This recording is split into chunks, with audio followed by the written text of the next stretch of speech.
Praise Lord, Pastor Niles. Praise the Lord. Praise Lord. இன்றைய நாளில் உங்களோட ஒப்புக்கொடுக்கிறேன் பாஸ்டர். நீங்க செய்தியை பாருங்கள். உங்களுக்கு 30 நிமிடங்கள் கொடுத்திருக்கிறேன். அதற்குள் உங்கள் செய்தியை முடித்துக் கொள்ளுங்கள். இப்பொழுது உங்களோட ஒப்புக்கொடுக்கிறேன் பாஸ்டர். நீங்க வழி நடத்துக்கலாமே.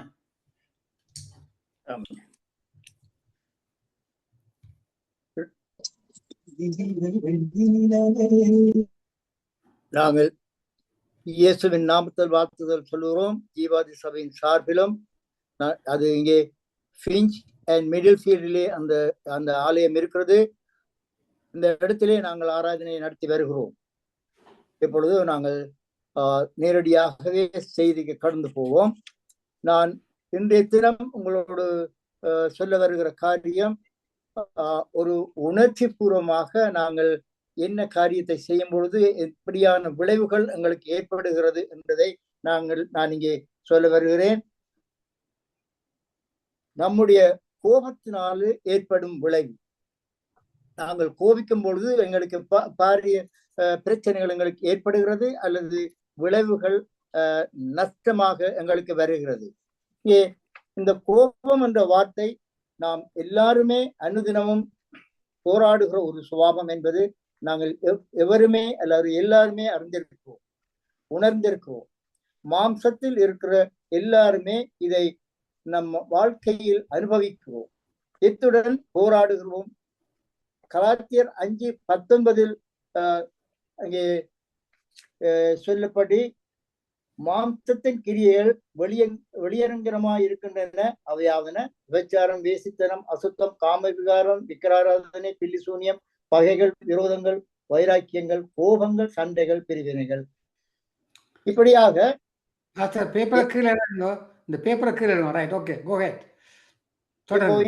இங்கே சொல்லப்படுகிற காரியத்திலே கோபம் உணர்ச்சி பூர்வமானது. அது உணர்ச்சி வசப்பட்டு நாங்கள் சில நேரங்களிலே அவசரமாக சில நேரம் வார்த்தைகளை இழந்து விடுகிறோம். அதனாலே அங்கே பகை உணர்ச்சிகள் ஏற்பட வாய்ப்புண்டு. இந்த மேலே நான் வாசித்த பகுதியிலே, இந்த பட்டியலிலே நாங்கள் பார்ப்போமானால், இந்த 20ஆம் வசனத்திலே கோபமை சேர்த்து அங்கே அநேக காரியங்கள் சொல்லப்பட்டிருக்கிறது. இந்த மாம்சத்தின் கிரியைகள் இடம்பெறும் போது அங்கே அநீதியான காரியத்துக்கும் சாபத்துக்கும் கொண்டு போகிறது. கோபத்தில் கொண்டு போய் முடிக்கிற இந்த காரியத்தினாலே விளைவு அங்கே நஷ்டமாக எங்களுக்கு ஏற்படுகிறது. பாருங்கள், இந்த கோபம் சார்ந்த குணத்திற்கு எதிரானது, அதாவது அதுக்கு நேரடியாக நெகட்டிவ். இங்கே இந்த சார்ந்த குணத்தை நாங்கள் பயன்படுத்தும் பொழுது கோபத்தை நாங்கள் எங்களுக்கு இருந்தாலும் அவை எங்களுக்கு இல்லாமல் போகிறது, அல்லது நாங்கள் சற்று நேரம் சிந்தித்து செயற்படும் பொழுது இந்த கோபத்தை நாங்கள் அதை எங்களுக்குள்ளே அடக்கிக் கொள்ளலாம். யாக்கோபு 1ஆம் அதிகாரம் 19ஆம் 20ஆம் வசனங்களை நாங்கள் பார்க்கும் பொழுது நாங்கள் அதை பார்ப்போம்.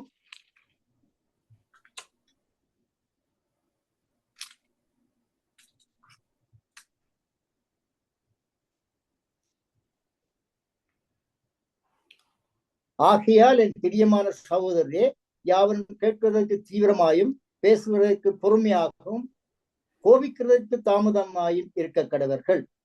மனுஷருடைய கோபம் தேவ நீதியை நடப்பிக்க மாட்டாதே. மனுஷன் அங்கே மாம்சத்திலே இருக்கிறபடினாலே அவன் கோபிக்கும் பொழுது இந்த கோபம் நீதியை உண்டாக்குறதுக்கு பரிசுத்தாவியானவர் தான் உதவி செய்ய வேண்டும்.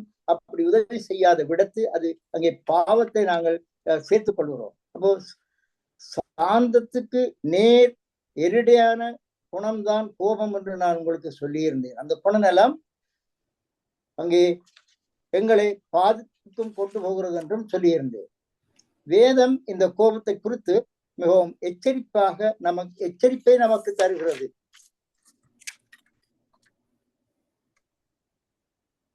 எபேசியர் 4:26-27 வசனங்களை நாங்கள் பார்ப்போமா இருந்தால்,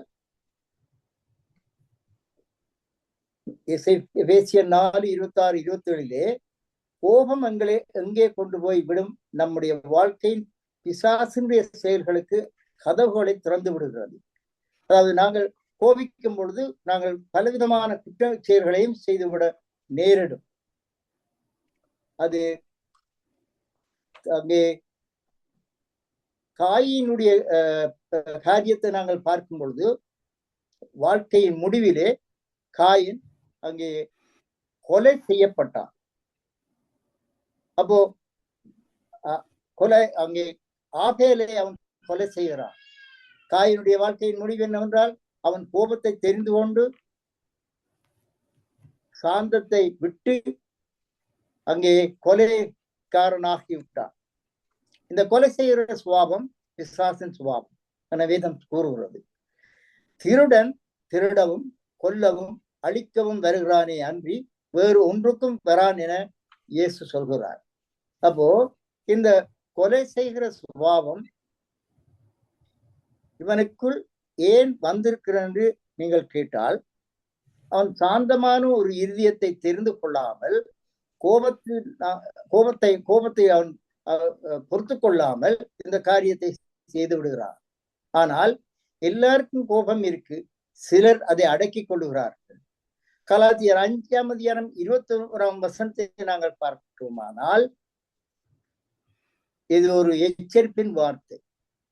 நாம் நலமானது தெரிந்து கொள்ளலாம், இப்படிப்பட்டவர்களை செய்கிறவர்கள் தேவனுடைய ராஜ்யத்தை சுதந்திரிப்பதில்லை என்று நான் முன்னே சொன்னேன். அதே போல எங்களை நாங்கள் பாதுகாத்துக் கொள்ள வேண்டும். அப்பொழுது நாங்கள் இந்த கோபத்திலிருந்து தப்பிக்கொள்ளலாம். கொஞ்சம் நிதானித்து கோபம் கொண்டாலும் பாவம் செய்யாமல் இருக்கலாமே. பிசாசுக்கு இடம் கொடுக்காமல் தப்பித்துக் கொள்ள வேண்டும். கோபத்தை விட்டு வெளியே வர வேண்டும். சாந்தத்தை தெரிந்து கொள்ள வேண்டும். நீதிமொழியிலே நாங்கள் ஒரு வசனத்தை நாங்கள் பார்ப்போமாக இருந்தால், பலவானை பார்க்கிலும் நீடிய சாந்தமுள்ளவன் உத்தமன், பட்டணத்தை பிடிக்கிறவனை பார்க்கிலும் தன் மனதை அடக்கிறவன் உத்தமன். சாந்த குணம் எவ்வளவு முக்கியமானது, எவ்வளவு மேலானது என்பதை நாங்கள் இங்கே பார்க்கிறோம். கோபக்காரனுக்கு தோழனாக கூடாது என்று வேதம் சொல்லுகிறது. கோபக்காரனுக்கு தோழனாகாதே, அங்கே அவனோடு உக்கிரக்காரனோடு நாங்கள் சேர்ந்து கொள்ளவும் கூடாது என்று வேதம் சொல்லுகிறது. அப்படி செய்கிற பொழுது கோபக்காரர்களோட இருக்கிற அவனுடைய சுபாவங்கள், அவனுடைய பழக்க வழக்கங்கள் அங்கே நாங்கள் அவனிடத்திலிருந்து பழகிக் கொள்கிறோம். அதனாலே அங்களும் யார் பழகிறார்களோ அவர்களும் தங்களுடைய ஆத்மாக்களை கெடுத்துக் கொள்கிறார். ஆத்மாவுக்கு கண்ணியை பெரிய ஆபத்தை வருவிப்பார்கள் என்று வேதம் சொல்லுகிறது. கோபம் கொள்ளாதே, கோபத்தை விட்டு நெகிழ்ந்திரு. இரவு கோபத்தோட படுக்கைக்கு போகும் முன்னே கோபத்தை அங்கே விட்டுவிடு என்று வேதம் சொல்லுகிறது. கோபக்காரருடைய அதிகமாக பழகாதே, கோபத்துக்கு நாமல் அதை கற்றுக்கொள்ள நேரிடும் என்று நான் உங்களுக்கு சொல்லியிருந்தேன். உன் ஆத்மா அதுக்கு கண்ணியை வருவிக்கும்.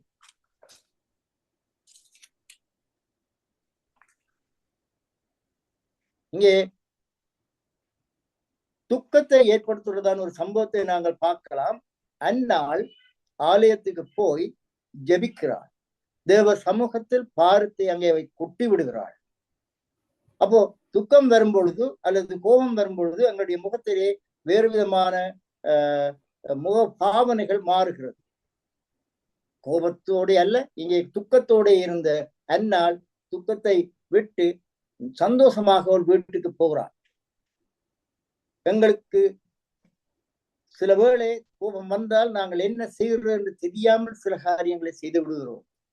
இங்கே தன்னைத்தானே நோக்கி செலுத்தப்படும் கோபம் நமக்கு விரோதமாக நமக்கே எழும்புகிறது. சில நேரங்களில் எங்களுடைய பலவீனங்களை நினைத்து நாங்களே எங்களுக்குள் கோபம் கொள்கிறோம். நமக்கு மேலே வருகிற கோபம் இது ஒரு வகையான கோபம்.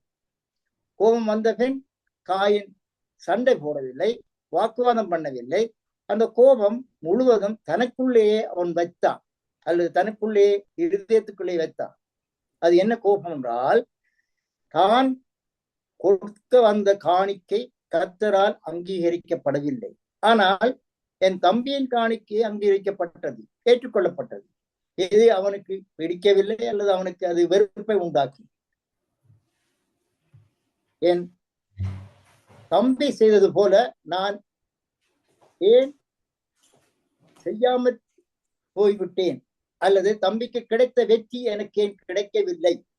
காயினுக்கு தன் மேலே கோபம் உண்டானது. யாரை பற்றியும் இல்லை, தன்னை பற்றி எழுந்த கோபம். அநேகருடைய கோபம் இருக்கும் என்றால் தங்களுடைய தோற்றத்தை குறித்து அவர்களுக்கு வெறுப்பு அல்லது கோபம் உண்டாகிறது. ஏன் ஆண்டவர் என்னை இப்படி படைத்தார் என்று கோபம் உண்டாகிறது? ஏன் என்னுடைய நிறம் குறைவாக இருக்கிறது என்றோ, அல்லது என்னுடைய முகம் இப்படி இருக்கிறது என்றோ, அல்லது என்னை இப்படி ஏன் ஆண்டவர் படைத்தார் என்றோ, சிலர் என்னுடைய மூக்கை சரியில்லை என்று தன்னை, அல்லது என்னுடைய தலைமுடி கூட அழகாக இல்லை என்று, இப்படியாக பல வகையிலே அவர்கள் தங்களை குறித்தே தாங்களே கோவித்துக் கொள்கிறார். ஏன் எனக்கு இப்படிப்பட்ட சூழ்நிலையில் நான் பிறந்தேன்? ஏன் இப்படி நான் இந்த சூழ்நிலையிலே வளர்ந்து வருகிறேன்? வேறு இடத்திலே ஆண்டவர் என்னை பிறக்க வைத்திருக்கலாமே. நம்முடைய சொந்த தீர்மானங்களை அல்லது நான் எடுத்த தெரிந்தெடுப்புகளை எனக்கு சரிவர முடியாமல் இருக்கிறது.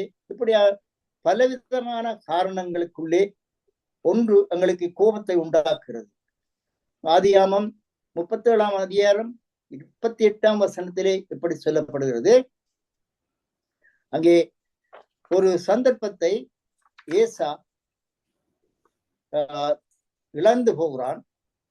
யாக்கோபு அங்கே அந்த இடத்திலே ஏசாவை ஏமாற்றி விடுகிறான். ஏசா அங்கே அழுது சத்தமிடவில்லை, அல்ல அங்கே அவனை பற்றி அங்கே ஒன்றும் சொல்லப்படவில்லை. காயின் தன் மனதிலே அடக்கி வைத்தான். இங்க பிரசங்கி 7ஆம் அதிகாரம் 9ஆம் வசனத்திலே சொல்லப்பட்டது போல, உன் மனதில் சீக்கிரம் கோபம் கொள்ளாதே, மூடரின் நெஞ்சில் கோபம் குடிக்கொள்ளும் என்று சொல்லப்படுகிறது. காயினுடைய வாழ்க்கையில் வெளியே சொல்லாத, பேசாத, அமைதியாயிருந்த கோபம் பெரிய பாதிப்பை உண்டாக்கி குடும்ப உறவை உடைத்து கொலைக்காரனாக்கிய. இந்த செய்தியை கேட்டுக்கொண்டிருக்கும் உங்களுக்கும் இப்படியான தோல்விகள் அல்லது இப்படியான நிர்பந்தமான சூழ்நிலைகள் ஏற்படும் பொழுது, நீங்கள் நிதானமாக நீங்கள் காரியங்களை செய்யும் பொழுது கோபத்தில் இருந்து தப்பி நீங்கள் சார்ந்த குணத்தோடு நீங்கள் உங்களுடைய உறவுகளோடு பழகலாம். சமாதானப்படுத்துவதற்கு உறவுகள் அநேகம் வீணான முடிவுகளை எடுப்பதற்கு ஏதுவாக இருக்கிறது உங்களுடைய கோபம். ஆலயத்தில கூட பலவிதமான விரோதங்கள் வளர்ந்து பலவிதமான பிரச்சனைகள் உண்டாகின்றன. கோபம் அங்கே நெஞ்சில் குடியிருக்கு. நாங்கள் மனதுக்குள்ளே வைத்து மனதிலேயே அந்த கோபத்தை வைத்து சாதிக்கிறதுனாலே எத்தனை பேருடைய வாழ்க்கை இந்த மாதிரி மனதுக்குள்ளேயே போராடி கொண்டிருக்கிறார்கள். மூடருடைய நெஞ்சிலே கோபம் அங்கே குடியிருக்கும் என்று வேதம் சொல்லுகிறது. அதை எடுத்து எறிந்து போடும். அநீதியான பாதையில் கொண்டு போகாதபடி என்னை காப்பாற்றும் ஆண்டவரே என்று நாங்கள் ஜெபிப்போமாக. இந்த கோபங்களிலிருந்து எனக்கு விடுதலை தாரும். நான் உங்களுக்கு மிகவும் தாழ்மையாக நான் சொல்லுகிறேன். அவசியமில்லாத காரியம் தேவ சமூகத்திலே இன்றைக்கு மனதளவில் அங்கே மனதுக்குள்ளே ஒளிந்து கிடந்து கோபங்களை உண்டாக்கி சார்ந்த குணத்தை அங்கே அப்புறப்படுத்தி பலவிதமான தீமைகளை அது உண்டாக்குகிறது. நல்ல உறவுகளை, குடும்ப உறவுகளை, நல்ல பண்புகளை, நல்ல ஐக்கியங்களை இந்த உன் மனதில் இருக்கும் கோபம் பாதிக்கக்கூடியது. இதை கேட்டுக்கொண்டிருக்கிற ஒருவரோ சிலரோ அங்கே மறைத்து வைத்திருக்கும் கோபங்களை வெளியே எறிந்து போடுங்கள், மன்னித்து விடுங்கள். கோபத்துக்காக நொறுங்கட் ஆண்டவர் இன்றைக்கு உங்களோடும் பேசுகிறார். மறைத்து வைக்க வேண்டாம்.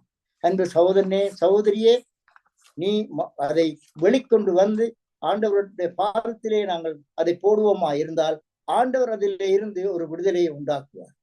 ஆண்டவர் கொடுக்கும் நேரம் சூரியன் அஸ்தமிக்கும் அங்கே இரவு வருவதற்கு முன்னா, இரவு வரும் பொழுது உன் கோபம் தனிய கடவுள் என்று சொல்லப்பட்டிருக்கிறது. அவ்வளவு நேரம்தான் எங்களுக்கு அவகாசம் கொடுக்கப்படுகிறது. எரிச்சல் தனிய கடவுள். அடுத்த நாளுக்கு அந்த கோபம் அங்கே போகக்கூடாது, அது அங்கே இருக்கக்கூடாது. ஆவியானவர் பேசுகிறதை காதுடன் கேட்க கடவுள். இன்றைக்கு பேசிக் கொண்டிருக்கும் போது ஆவியானவர் உங்களிடம் உணர்த்துகிறாரா? அப்சலோமி மாதிரி உனக்குள்ளே கோபம் இருக்கிறதா? ஆழமான எரிச்சல்களை நீ வைத்திருக்கிறாயா?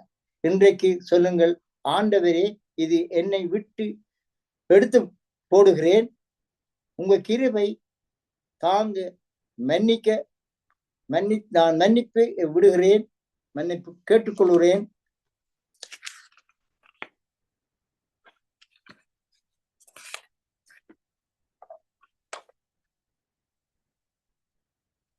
என் மனைவியை நேசிக்க முடியல, அதற்கு காரணம் இந்த கோபம்தான்.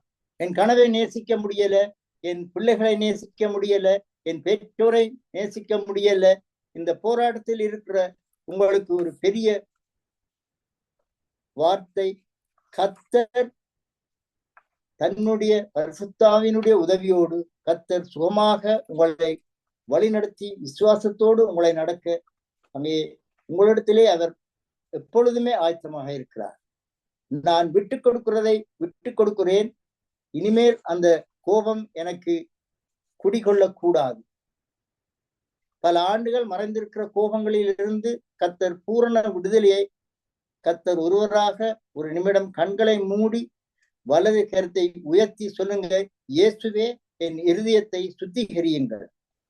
போதுமப்பா, இந்த நீண்ட கால கோபங்கள், நீண்ட கால எரிச்சல்கள் என்னுடைய உறவுகளை கசப்பாக்கி இருக்கிறது, எனது விடுதலையை கெடுக்கிறது. ஆண்டவரே, சமாதானத்தை கெடுக்கிறது, எனது சுகத்தை கெடுக்கிறது, என்னுடைய சுகத்தை அங்கே முற்றிலும் கெடுத்து என்னுடைய ஜீவியத்தின் பகுதியையும் கெடுக்கிறது, என்னுடைய எண்ணங்களை பாழாக்குகிறது. இந்த கோபம் வேண்டாம், இந்த எரிச்சலை நிகழ்ந்து விட தாங்க எனக்குள் அது குடியிருக்க வேண்டாமப்பா. இன்றைக்கு அதை பலிபீடத்தில் வைத்து எரித்து சுத்திகரி. ஆண்டவரே, யார் எனக்கு விரோதமாய் என்ன செய்திருந்தாலும், வாழ்க்கையில் என்ன தீங்கு நடந்தாலும் அதை நான் விட்டு கொடுக்கிறேன். ஆண்டவரே, நீங்க அதை பார்த்து கொள்ளுங்க. என்னை நீங்க குணமாக்கும் ஆண்டவரே. அப்படியே கரங்களை உயர்த்தி ஜெபம் பண்ண ஆரம்பிப்போம். என்னோடு இன்றைக்கு பேசுங்க ஆண்டவரே, உமக்கு பிரியமானதை செய்ய கற்றுத்தார். கோபமும் எனக்கு வேண்டாமப்பா, ஒரு சாந்தமுள்ள ஒரு இருதயத்தை எனக்கு தாங்க. அல்லேலூயா. நான் சாந்தமும் மன தாழ்மையுமாய் இருக்கிறேன், என்னிடத்தில் கற்றுக்கொடுங்கள். அப்பொழுது உங்கள் ஆத்மாக்களுக்கு இளைப்பாறுதல் கிடைக்கும். நம்முடைய வாழ்க்கையில் நீண்ட காலமாயிருக்கிற சமாதான கேடுகளை கர்த்தர் விளக்குவார். கர்த்தர் உங்களை தடைகளை நீக்கி உங்களை உயர்த்துவார். ஆண்டவர் உங்களை நேசிக்கிறபடியினால் நீங்கள் விரும்புகிற காரியங்கள் அவர் அங்கே உங்களுடைய தேவைக்கேற்ற பிரகாரம் உங்களிடத்திலே அவர் தருகிறார். கர்த்தருக்கு நன்றி சொல்கிறேன். இந்த சந்தர்ப்பத்தை எனக்கு கிடைத்ததுக்காகவும், நீங்கள் இந்த கேட்ட வார்த்தையிலே இந்த கோபத்திலே அநேகமான சாபங்களும் தீமைகளும் வேதாகமத்திலே அங்கே கொடுக்கப்பட்டிருக்கிறது. நிறைய வசனங்களை நாங்கள் எடுத்து பார்க்கலாம், வாசிக்கலாம். முதலாவதாக நீங்க இங்கே முக்கியமா செய்ய வேண்டியது, நீங்க எவ்வளவு நேரம் நீங்க வேத வசனத்திலே தியானித்து உங்களை தாழ்த்தி உங்களுடைய சார்ந்த குணத்தை பெற்றுக்கொள்வதற்கு வேதம் வழிகாட்டியாயிருக்கும். அதை நீங்கள் செய்யும் பொழுது உங்களுக்கு அது மிகுந்த சந்தோஷத்தை கொடுக்கும். ஆமென். ஆமென், ஆமென். நன்றி பாஸ்டர் நைல்ஸ். இன்றைய நாளிலே வார்த்தையின் வெளிச்ச பகுதியில கோபத்தினாலே ஏற்படும் விளைவு என்ற தலைப்பிலே வேதாபத்திலிருந்து அநேக காரியங்களை எடுத்து காட்டுவது மிகவும் ஆச்சரியமா இருந்தது. கர்த்தர் உங்களையும் உங்கள் ஊழியங்களையும் நீங்கள் கையிட்டு செய்யும் சகல காரியங்களையும் தேவன் ஆசீர்வதிப்பாராக. ஆமென், ஆமென்.